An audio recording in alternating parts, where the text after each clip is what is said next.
G'day guys. When you're trying to do a preview, the best thing you can do is not jump onto Netflix a couple of days ago and get hooked on a new show. That's what's happened. Okay, I discovered a show called The Serpent, which is absolutely fantastic, and I've been binging on that the last 24 hours. So my focus has been somewhat taken away by this game on the weekend, but this morning when I was trying to put something together, I was further sparked on by David Teague's press conference, and that ruffled a few feathers, okay, amongst us supporters. There's no doubt about that, and it's interesting, isn't it? I just think they were so open and honest, and purely, okay, and I wish he would be more like this, because this is purely in line of where we're at. A middle-of-the-road team, okay, who's searching for an identity and searching to actually be taken seriously. And until we actually step up, okay, in a big game, such as this weekend against Port Adelaide, we can never be taken seriously. And I don't mean externally taken seriously. I mean internally, okay? The playing group, the coaches, all of them working together. There's only so many hits, okay, that this group can take around their head, all right, before they start to think, are we actually fucking good enough, all right? Are we actually good enough, all right? And until, all right, we actually prove it against quality opposition, we're going to be stuck in absolute no man's land. So please, okay, please don't, all right, demand Teague to say something which isn't natural, like, oh, we'll come out, we want to win, blah, blah, blah, you know, we've got to win, etc. Because then you just say they're only words, David, they're only words. Go out and prove it. This is what he's actually saying. Put the onus on everyone to actually step up, all right?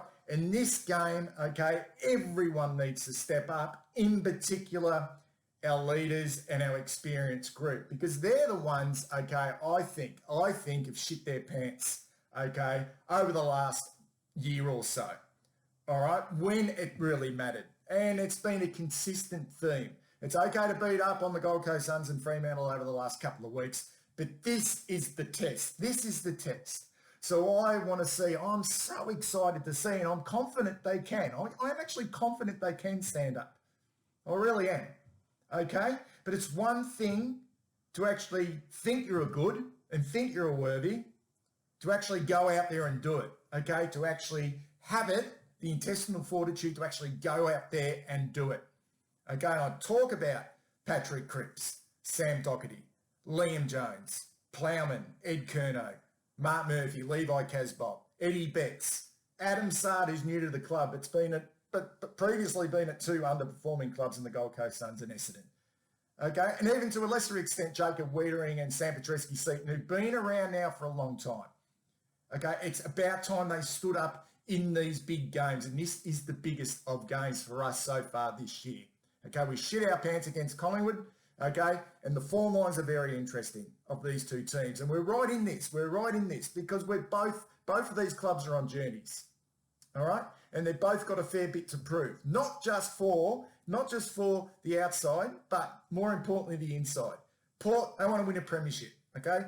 Prelim finals last year, okay, but really this year they've been a little bit up and down. Their form line, you know, like I know they beat Richmond last week, but you know the form line, they were smashed by the West Coast Eagles, who are at the moment no world beaters, okay, and they beat up on North Melbourne, who everyone is doing, and they got Essendon, okay, in the early days at home, and they absolutely smashed them. And we know our form line, okay?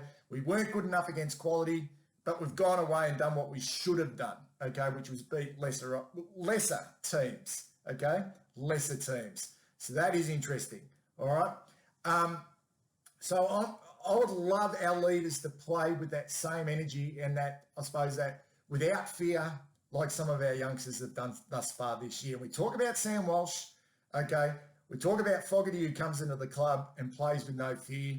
We talk about Cottrell and Parks, who've come in, who play with that same energy and that same attitude. And I think this hopefully will start to infiltrate through the whole group, particularly our experienced group, okay?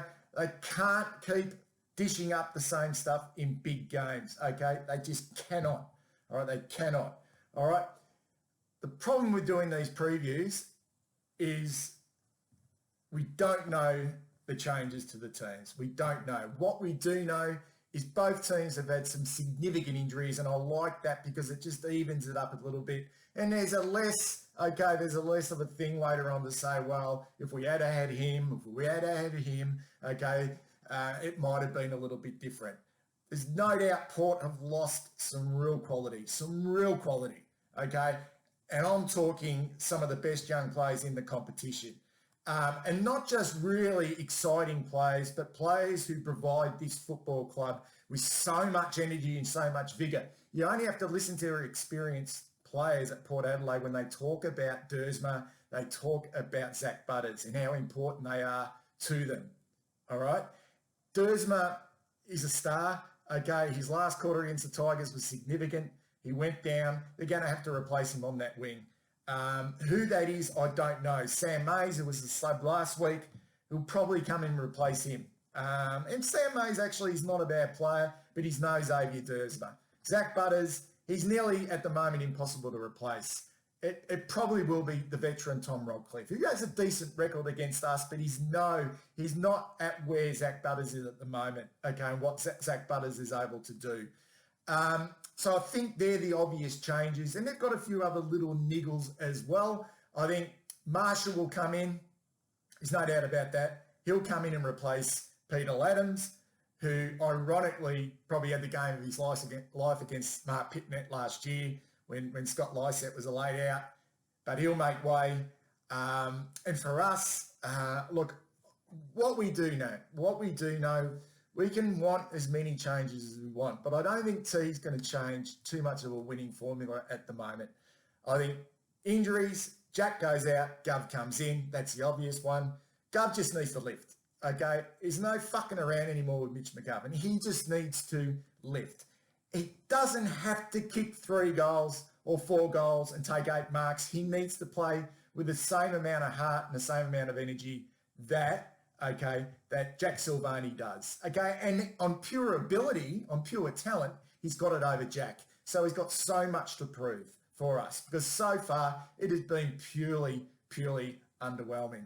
But like a lot of forwards, that will rely on how well we can go in the midfield. The other one is Paddy Dow just has to go back to the twos. He just has to go back and find some form. And he's replaced by Zach Williams. And the same with Zach Williams. Okay, he's come across on Bitcoin. And for me, he was okay in his 2 games he played. Disappointing he got injured. He's still building into it. But he needs to perform as well. He needs to perform. All right? It's a given he comes back in. But if it's a given you come back in, play like it's a given. Okay, that's what everyone's saying, bring Williams back in, actually provide us with something, Zach, okay? And provide us with a lot of spark and a lot of energy and tackling pressure through the midfield. The other one I'd like to see, I think Setterfield is completely out of form. And for me, it's concerning because I just don't think he's got it in him, okay, at the moment, okay, in a big game like this to work his way out of that form. So I'd like to actually see him go back and find a little bit of it in the VFL and actually find out what makes him a really good player as well. So I'd actually like Sam Ramsey, who will not play. I know that's not going to happen. I'd actually like to see him debut because I think he's exactly what we need through that midfield. Very strong as an inside player, but is exceptional with speed and endurance. I love the reports. I love the report that he works really hard defensively as much as he does offensively.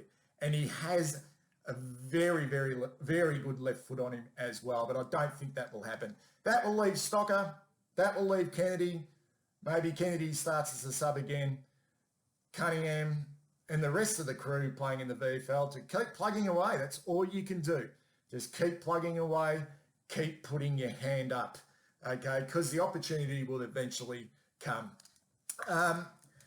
I think, for me, I think we're right in this game. I really do, but the matchups for me will be vital. And it's not just about matchups for me, but it's about when you have a matchup to make sure that you play your role. You make sure that you play your role and you don't try not to go outside that role.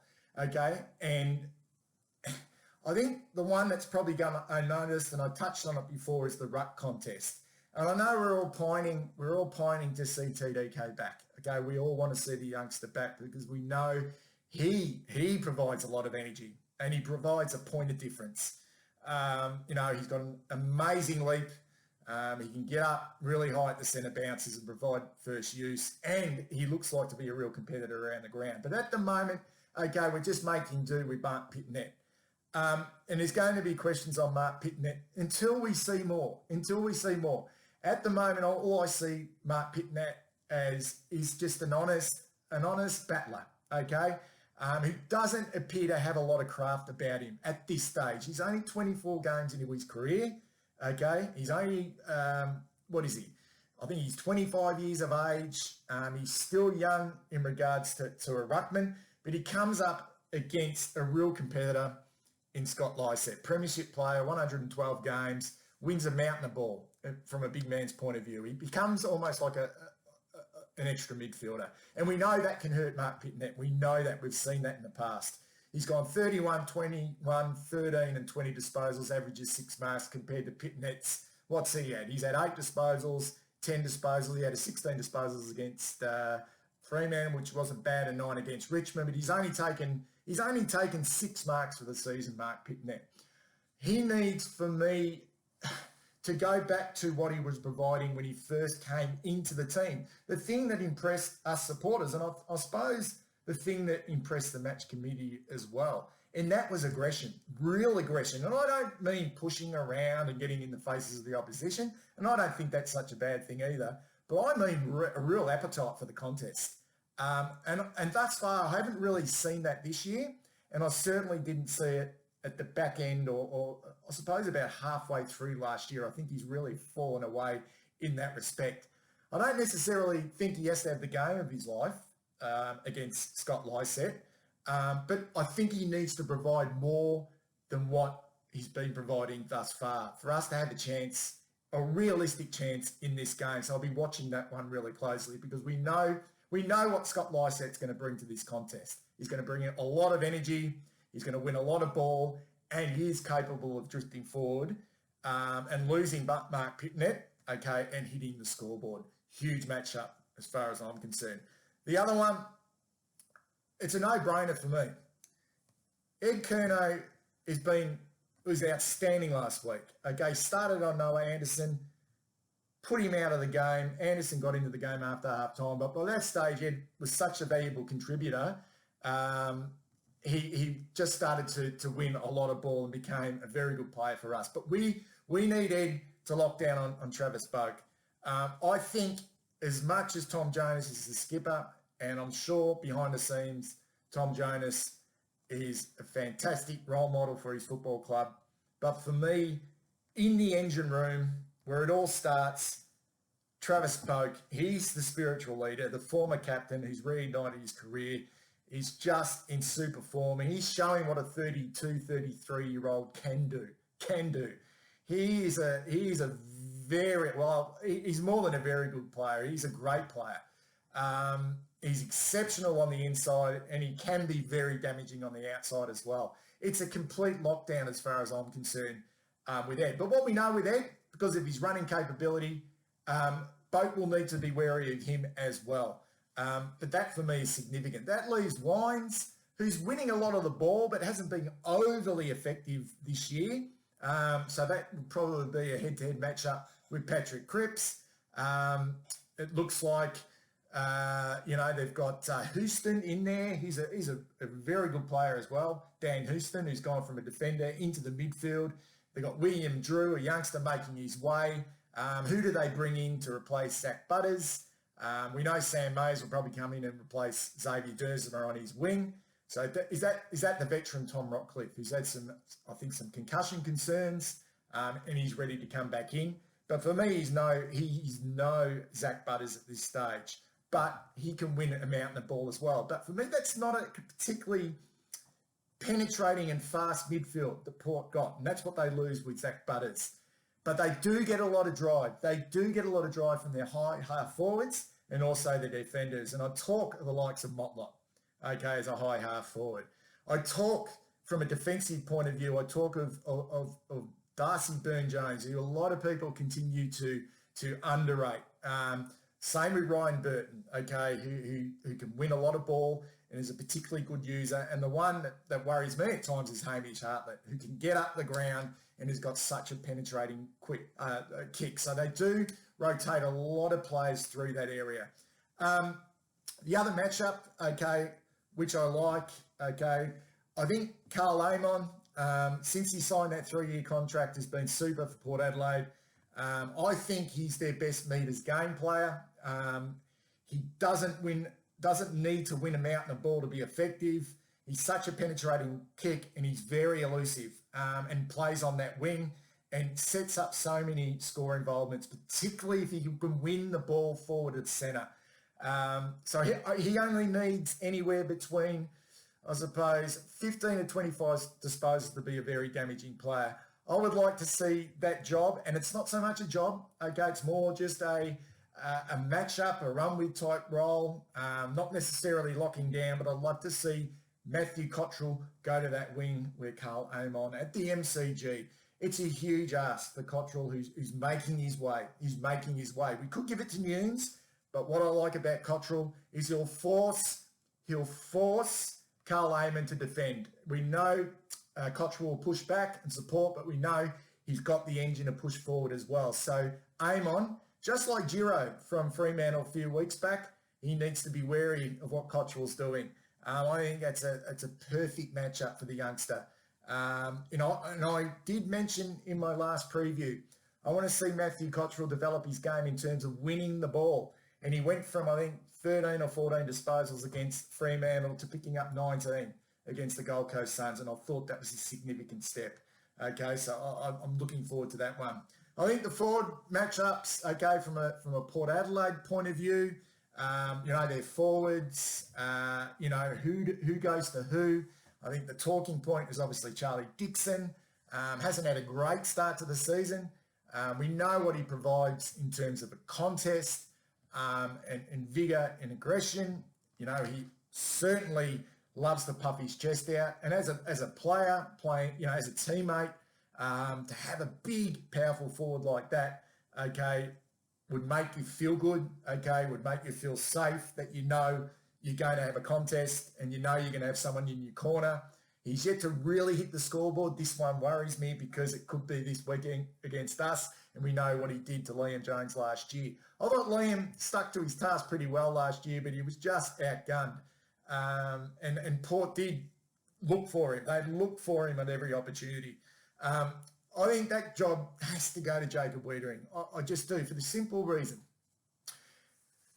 Jonesy's been in terrific form. He's found really good form and nearly career best form in the last 2 weeks, playing a little bit of a different role.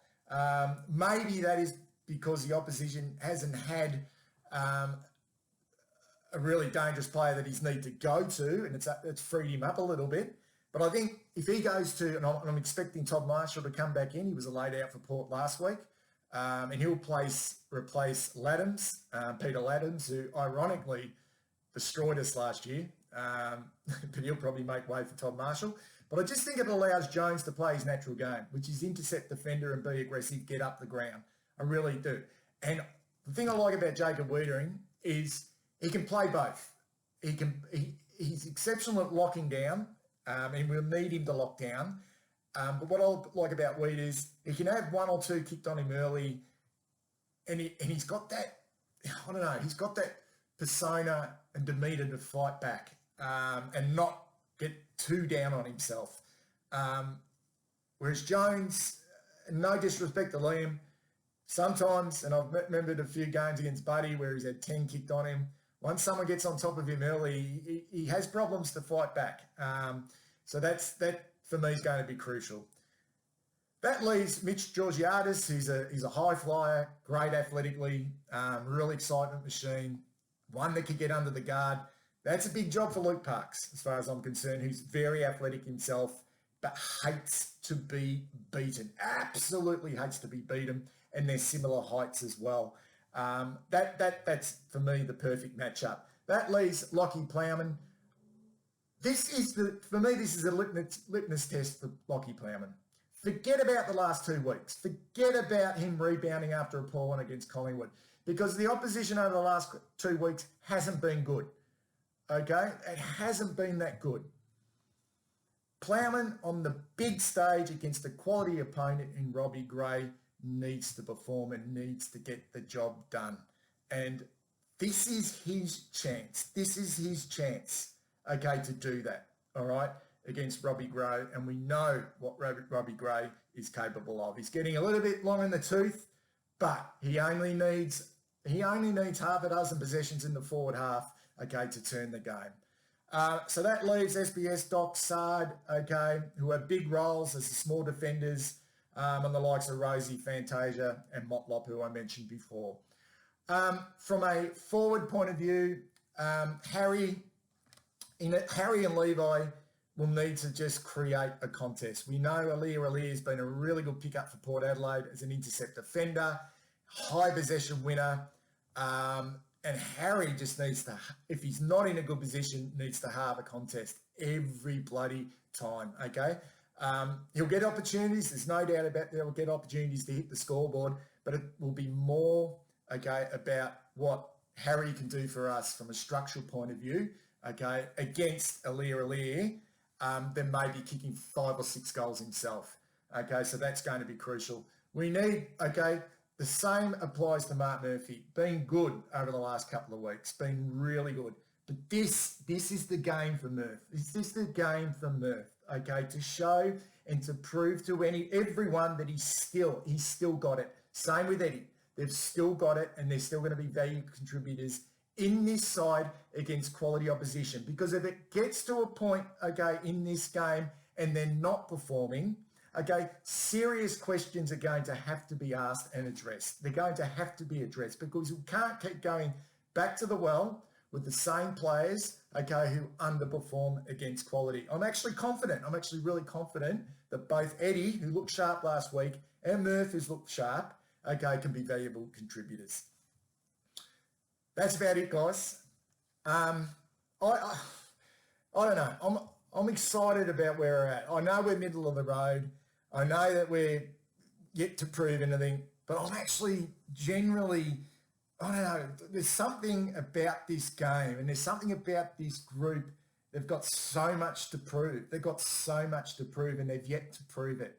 And they keep behind the scenes, I suppose, they're thinking it's going to happen. But at some stage, it's got to happen. It's got to happen. And if it's not going to happen with this group, when will it happen?